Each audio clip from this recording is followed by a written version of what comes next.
This is What is Enlightenment? By Immanuel Kant.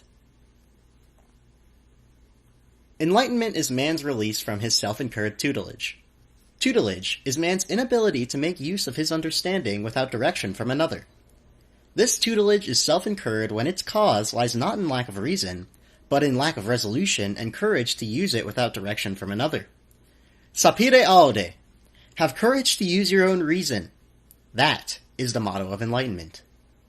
Laziness and cowardice are the reasons why so great a portion of mankind, after nature has long since discharged them from external direction, naturaliter maiordinis, nevertheless remains under lifelong tutelage, and why it is so easy for others to set themselves up as their guardians. It is so easy not to be of age. If I have a book which understands for me a pastor who has a conscience myself, I need not think. If I can only pay, others will readily undertake the irksome work for me. That the step to competence is held to be very dangerous by the far greater portion of mankind, and by the entire fair sex, quite apart from its being arduous, is seen to those by guardians who have so kindly assumed superintendence over them. After the guardians have first made their domestic cattle dumb and have made sure these placid creatures will not dare take a single step without the harness of the cart to which they are confined, the guardians then show them the danger which threatens if they try to go alone. Actually, however, this danger is not so great, for by falling a few times they would finally learn to walk alone. But an example of this failure makes them timid and ordinarily frightens them away from all further trials. For any single individual to work himself out of the life under tutelage which has become almost his nature is very difficult. He has come to be fond of this state, and he is for the present really incapable of making use of his reason, for no one has ever let him try it out. Statutes and formulas, those mechanical tools of the rational employment or rather misemployment of his natural gifts, are the fetters of an everlasting tutelage. Whoever throws them off makes only an uncertain leap over the narrowest ditch, because he is not accustomed to that kind of free motion. Therefore, there are only few who have succeeded by their own exercise of mind both in freeing themselves of incompetence and in achieving a steady pace. But that the public should enlighten itself is more possible, indeed, if only freedom is granted. Enlightenment is almost sure to follow.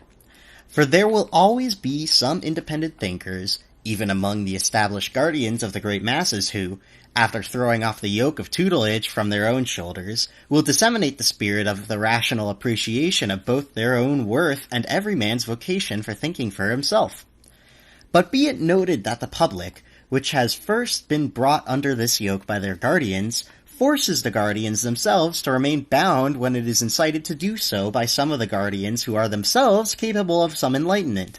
So harmful is it to implant prejudices, for they later take vengeance on their cultivators or in their descendants. Thus, the public can only slowly attain enlightenment.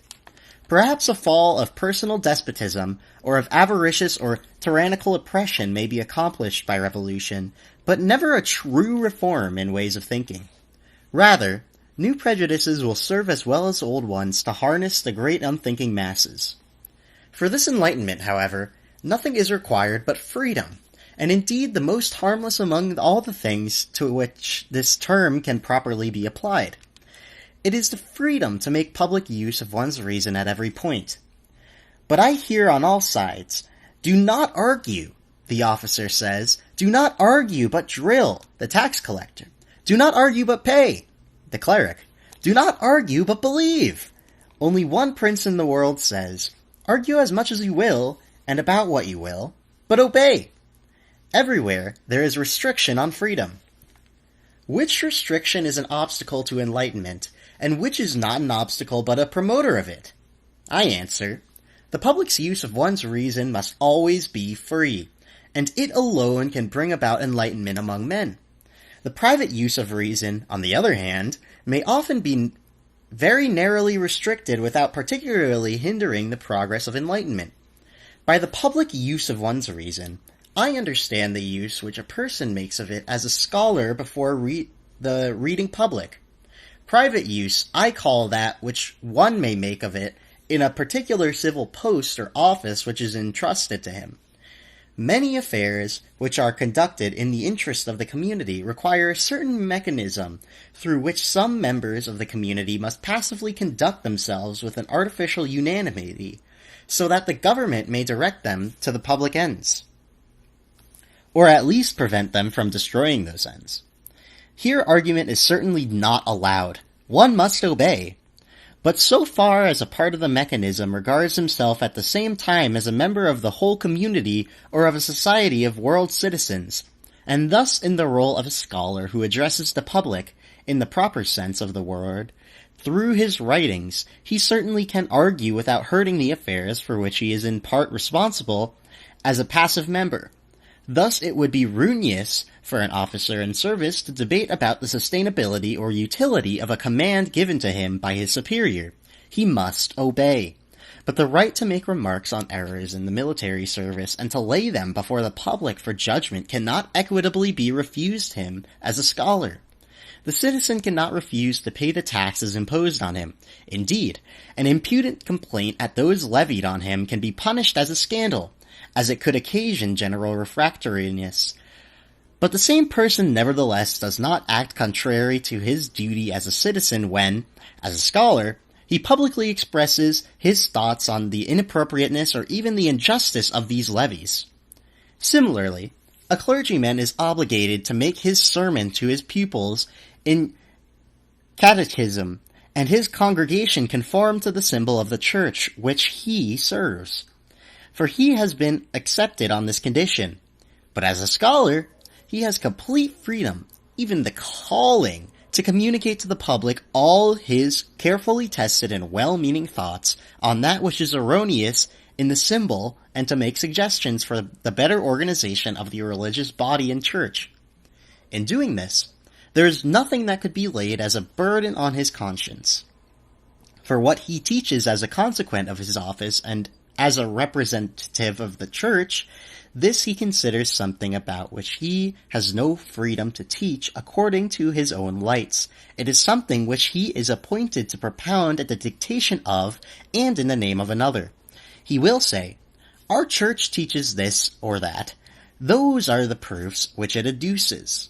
He thus extracts all practical uses for his congregation from statutes to which he himself would not subscribe with full conviction, but to the enunciation of which he can very well pledge himself, because it is not impossible that truth lies hidden in them, and, in any case, there is at least nothing in them contradictory to inner religion.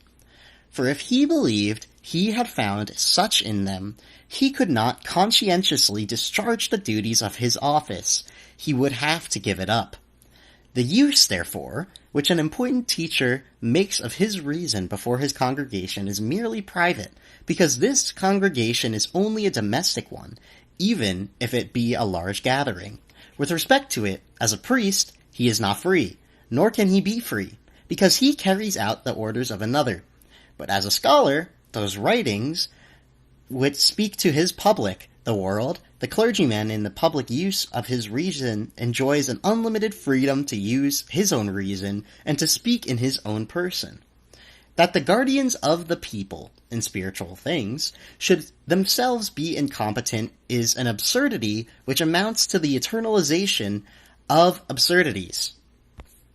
But would not a society of clergymen, perhaps a church conference or venerable cassis, as they call themselves among the Dutch, be justified in obligating itself by oath to a certain unchangeable symbol in order to enjoy an unceasing guardianship over each of its members, and thereby over the people as a whole, even to make it eternal? I answer that this is altogether impossible. Such a contract, made to shut off all further enlightenment from the human race, is absolutely null and void, even if confirmed by the supreme power, by parliaments, and by the most ceremonious of peace treaties. An age cannot bind itself and ordain to put the succeeding one into such a condition that it cannot extend its, at best very occasional, knowledge, purify itself of errors, and progress in general enlightenment. That would be a crime against human nature, the proper destination of which lies precisely in this progress, and the descendants would be fully justified in rejecting those decrees as having been made in an unwarranted and malicious manner. The touchstone of everything that can be concluded as a law for a people lies in the question whether the people could have imposed such a law on itself. Now such a religious compact might be possible for a short and definitively limited time, as it were, in expectation of a better. One might let every citizen, and especially the clergyman, in the role of scholar, make his comments freely and publicly, i.e., through writing, on the erroneous aspects of the present institution. The newly introduced order might last until insight into the nature of these things had become so general and widely approved that through uniting their voices, even if not unanimously, they could bring a proposal to the throne to take those congregations under protection which had united into a changed religious organization according to their better ideas, without, however, hindering others who wished to remain in the order. But to unite in a permanent religious institution which is not to be subject to doubt before the public even in the lifetime of one man, and thereby to make a period of time fruitless in the progress of mankind toward improvement, thus working to the disadvantage of posterity, that is absolutely forbidden. For himself, and only for a short time, a man can postpone enlightenment in what he ought to know, but to renounce it for himself, and even more to renounce it for posterity, is to injure and trample on the rights of mankind. And what a people may not decree for itself can even less be decreed for them by a monarch, for his law-giving authority rests on his uniting the general public will in his own. If he only sees to it that all true or alleged improvement stands together with civil order, he can leave it to his subjects to do what they find necessary for their spiritual welfare. This is not his concern, though it is incumbent on him to prevent one of them from violently hindering another in determining and promoting this welfare to the best of his ability. To meddle in these matters lowers his own majesty, since by the writings in which his subjects seek to present their views he may evaluate his own governance. He can do this when, with deepest understanding, he lays upon himself the reproach, Caesar non est supra grammaticos.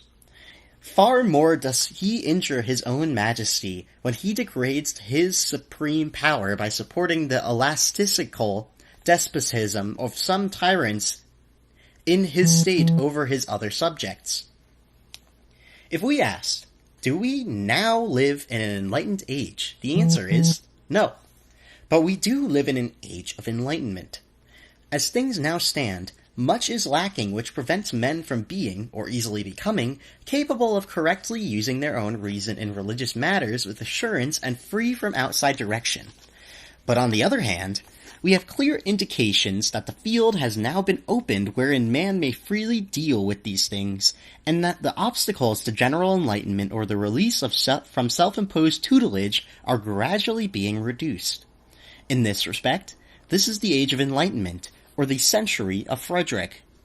A prince who does not find it unworthy of himself to say that he holds it to be his duty to prescribe nothing to men in religious matters, but to give them complete freedom while renouncing the haughty name of tolerance, is himself enlightened and deserves to be esteemed by the grateful world and posterity as the first, at least from the side of government, who divested the human race of its tutelage and left each man free to make use of his reason in matters of conscience.